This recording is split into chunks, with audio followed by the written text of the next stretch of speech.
What is going on, guys? It's the Mad Dragon. So Australia and England have just finished their game of the July internationals, and it was a very odd game. I mean, it's very much one of those, you know, when you talk about those games that are a game of two halves, this is very much one of those sorts of games. The first half was pretty, I don't know, quiet, I guess, in terms of the scoring. The second half, very much not. Very much all sort of exploding onto the scene. So, of course, what we'll do is we'll start off talking about the first half. We'll talk about some comments about the game, how it was going, talk about the second half, and then give some final thoughts on the game, going over all sorts of fun things, highlights, tries, all the good stuff. So, starting out, just before the game kicked off, there was a bit of a switch-up in the Australian team. Quade Cooper going out with an injury, I believe, during the warm-up. I couldn't really get a good feel for what actually happened to him. I'm guessing in the warm-up, he had to step out, so Lolasio's taking over as the starting 10, which is already a bit of a big blow for Australia. I absolutely rate Quade Cooper over Lolasio, I would probably say so. I think there was a bit of damage coming into the game. So starting out in the first half, England sort of really took charge in that first 5 minutes. Pretty much all the attack, I would probably say. I don't really see Australia getting a great deal of ball. There was some pretty nice defence from Australia in the first 5 minutes. They really sort of held their own ground. They weren't really letting England make a great deal of ground with the carries anyway, including being able to, you know, get good defensive positions, such as getting Jamie George in a hold-up position, allowing them to be able to win a scrum, not really allowing tackles, two-man tackles, everything you want to see. So defence improved nicely from Australia. It's nice to see. In the 5th minute, we got to see the first sort of penalty kick potential. This was a turnover from Tom Curry in the breakdown situation. It was nice to see. Really got over the ball pretty well. There was a high ball to Lolasio, who he struggled. He struggled in this game in terms of the breakdown area, whether he was involved in the breakdown or he was the one making the tackle in the breakdown. He just really struggled to get out of there. But Tom Curry straight over the top. We know what Tom Curry's like in terms of jackling. So absolutely on there. Went for a penalty in their own half. Farrell got that over for a 3-0 lead at 5 minutes in, which is a pretty early lead. We were sort of expecting that in this sort of game, an Australia-England game. A lot of penalties, probably a slow burner, probably getting into it a bit more.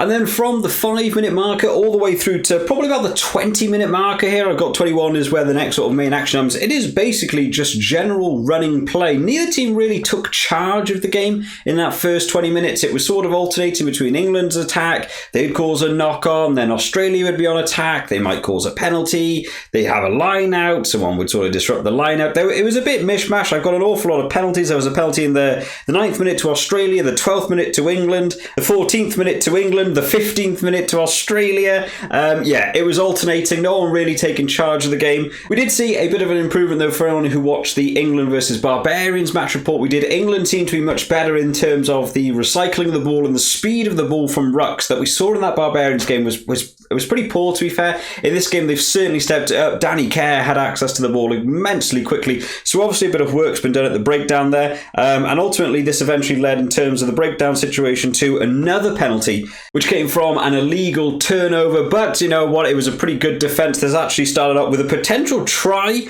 that could have come along here. The pass went out wide to Joe Marchant, made a lovely little breakdown wide, and was only stopped by an enormous tackle by Corio Betty coming in, absolutely clattered him, managing to stay in field somehow. No idea. I wouldn't even be awake after that sort of tackle. England tried to go on, but then of course that illegal action. So another penalty to England in the 21st minute, and that was again successful. So we see England take a 6-0 lead at 20 minutes. So like I said, low scoring first half so far. Just after this, in the 23rd minute, Australia got their first penalty points. Genge dropping a scrum just after a kickoff that had occurred, where we did actually see Tom Banks with quite a severe injury. I'm going to guess he's broken his arm. By the way he landed, he jumped into the air, caught someone's head with his hip on the way up, did a full spin, landed with an outstretched arm, and they had some lovely angles from multiple angles in slow-mo replays of watching this poor lad's arm literally bend in the wrong way. Had to go off on the stretcher. I imagine that's a broken arm. I imagine we probably won't be seeing Tom Banks back in this series, unfortunately. From the knock-on, that did lead to a scrum, which led to, of course, that being collapsed by Genge. So that led to a penalty success by Lolasio, bringing them back to 6-3. England had a chance almost immediately to reclaim those points back. They were awarded a penalty, which was a bit of an odd one. There was a tackle that went in with Alatoa made a tackle on someone, and From the replay, it looks like he basically headbutted someone's hip bone and basically fell unconscious. He full on collapsed on that ball. He did not look like he was anywhere there as he made that tackle. He actually got a penalty awarded against him for not rolling away, and I feel like maybe they should have gone back and looked at that. Maybe a TMO should have had a look at that and actually judged. I think he was unconscious in the tackle. I think that's why he didn't roll away. It didn't even look like he was in pain in a different area and attempting to roll. He just literally fell completely limp. So I'm not really sure if that penalty should have been given. That felt a little bit harsh, but at the end of the day, Farrell actually missed that kick. So I guess no harm doing, but I did feel like the ref maybe should have had a bit of a closer look at that one. All the way through then to about the 34th minute, we basically saw, again, just pushing the way along, Australia actually making a bit of ground up the field. There was another penalty for Laws being offside. Australia are beginning to have proper attacks. It's taken about half hour to get into this game for them to really begin to launch some of these attacks. The England defence is holding pretty well. They are managing just to hold it together. But we see now where a big switch comes in this game. There was an instant off the ball where Johnny Hill was pulling the hair of Darcy Swain, and Darcy Swain decided the natural way to get around this would be to headbutt him in the back of the head. A weird decision, a weird thing to look at. They'd already picked up that Johnny Hill was pulling the hair. It's always going to be a yellow card. You probably don't need to react to it. You go man advantage. However, making the headbutt land saw not only Johnny Hill have his yellow card, but also Darcy Swain getting a red card, which really put Australia on the back foot. I didn't really know how they were going to try and cope with that. I don't think the headbutt was necessarily, I think in terms of the carding for each players, I think it was correct. I think I would have the right calls there. So it was looking like we were going to go into half-time with some big disruptions to the game. However, in the very final minute of the game, there was a penalty. Tom Curry doing a double attempt at the ruck in terms of getting his hands on the ball. Again, I thought this one was maybe a bit harsh as well. This is the inverse now.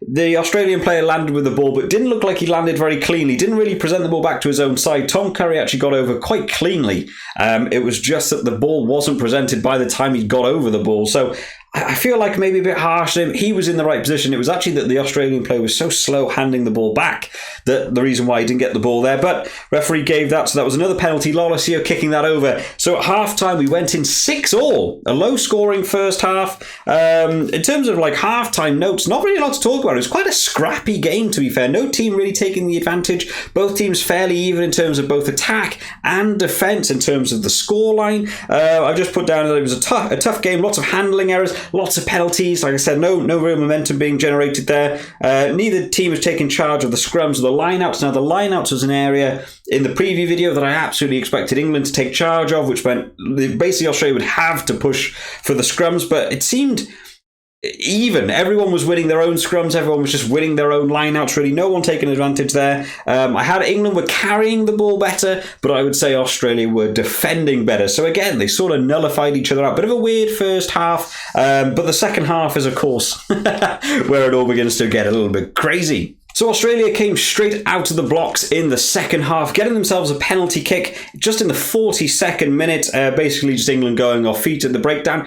Breakdown was an issue for them during the Barbarians game. It seems to have carried over a little bit. They've worked on a bit more of their sort of attacking breakdown situation, but the defensive breakdown still not necessarily perfect for England there. Lolosio getting that, taking them 9-6 into the lead at the start of that first half. Of course, that yellow card slowly coming into an end for Johnny Hill at this point. The red card's still going to be remaining.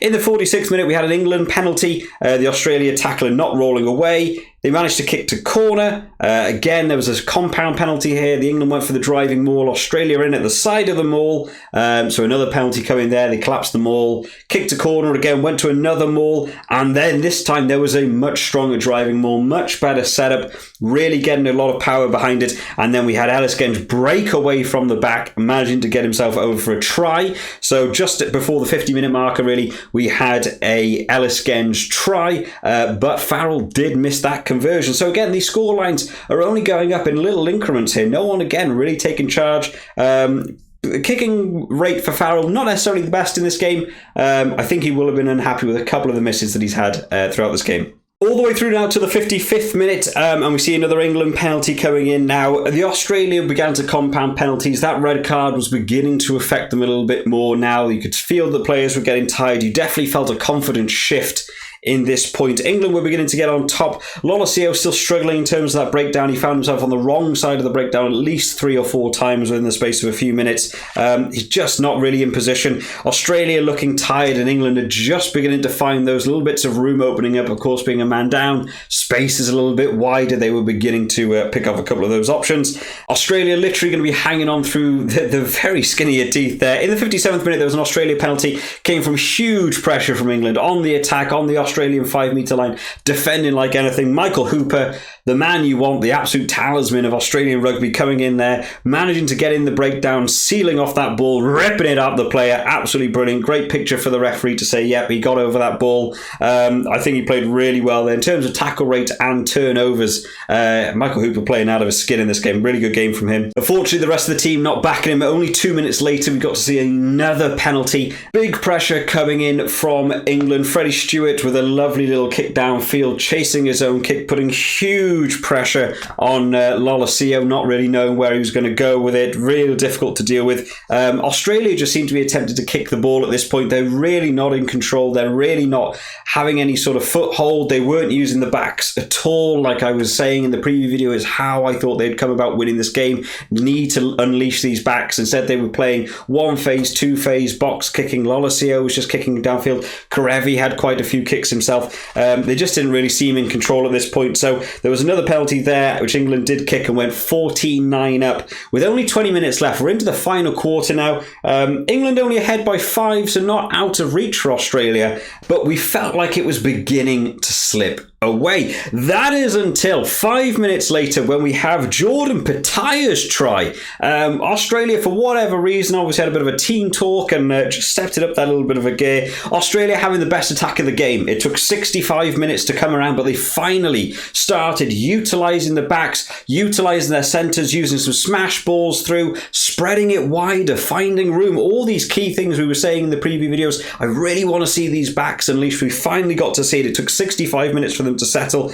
but they did get there. The ball spreading out wide. Len Ikitau, beautiful little turn. Everyone running on a 45-degree angle. Len Ikitau cuts back inside, straightens that lineup. England defence have to go 2-on-1. Ball spreads wide out to Jordan Petaya. It was a hard job for Danny Kerr to stop Jordan Petaya from 5 metres out. Unfortunately, just sort of got run over and went over for the try. And they also managed to get the kicking success. Although Lolosio not necessarily most in control in terms of the running play of the game, in terms of kicking, he was pretty on it today. So fair enough, he was keeping them in this game at this point. So we've gone straight away there. Only 15 minutes left. They are now 16-14 in the lead, still with their red card. You know, real big situation there. And it was only about to get worse for England. In the 68th minute, Billy Vunipola got given a yellow card. Now, this was an impact into the head of Michael Hooper in a tackle. I found this one to be a bit harsh as well. I feel like this is the way rugby seems to be going now.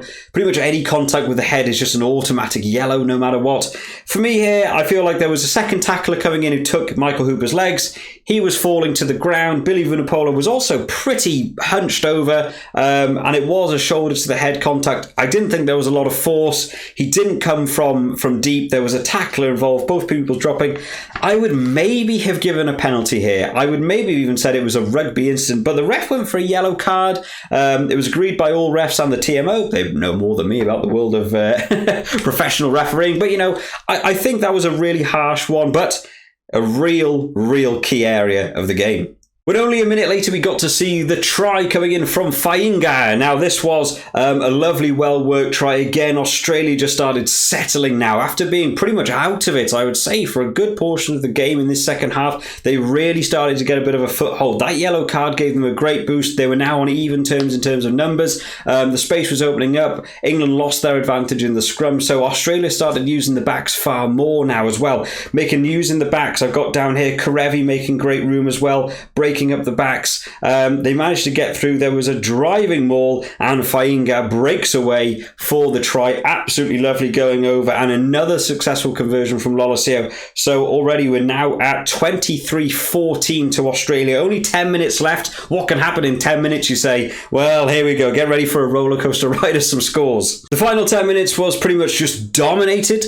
In terms of Australia, it looked like they were going to end up winning this game a little bit comfortably. In the 75th minute, they found themselves in the their own 22, but a really dominant scrum. They came out of nowhere for that one and just ran England over. It was really nice to see. Nice driving. Moore managed to win a penalty. They managed to move all the way up the field, and we got to see another try. It's Samu coming in this time. Australia just on the full-on attack again. I've got here the backs breaking through, making ground. Karevi, Coriobetti, both of them making huge ground, really making England work for it. Pete Samu picked up from the back of the ruck and went over for the try.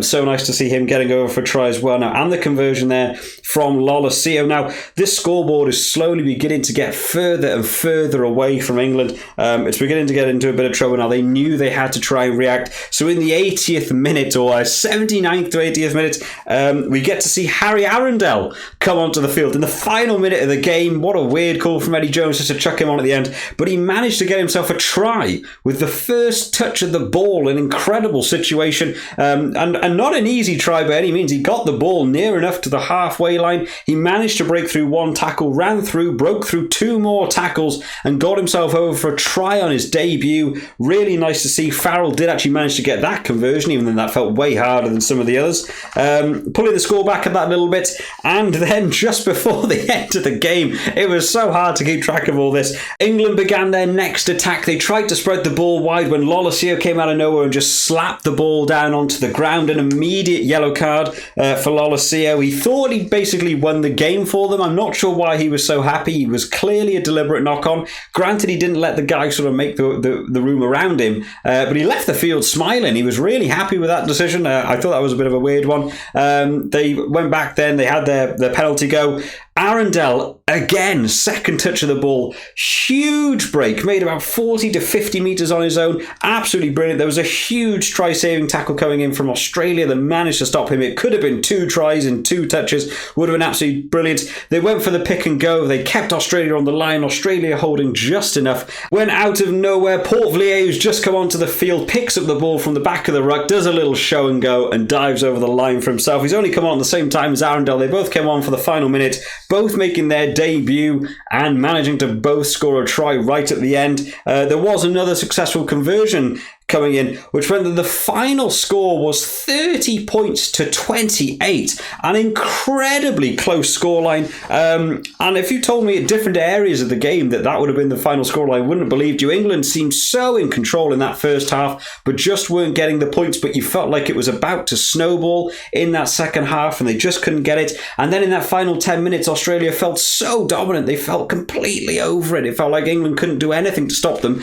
And then they scored 2 tries at the end because Australia switched off. This game could have gone either way. I think both teams will be a little disappointed with the final ending of that game. I mean, from an England standpoint, I would probably say the thing to be looking at here is the kicking. I think Farrell missed 2 kicks, I want to say now off the top of my head. So missing a penalty and a conversion. So basically missing 5 points worth of kicks. And they lost by 2. Had Farrell not been missing those kicks, had they maybe let Marcus Smith do it, you know, that could have been a different outcome to this game. You could have been seeing an England win. Australia, from an Australian perspective, I think they'll be quite happy with their general performance throughout the game. I feel like they were in a lot of trouble. They lost Quade Cooper before the game started. They lost one of their props very early into the game. They lost their fullback because of his arm. They had a red card coming in the first half. They had another yellow card at the end of the game. They lost a lot of key players. But realistically, they came away with the win there. I think they'll be quite happy. I think the coaches will be a bit annoyed how much they shut off in that final 3 minutes.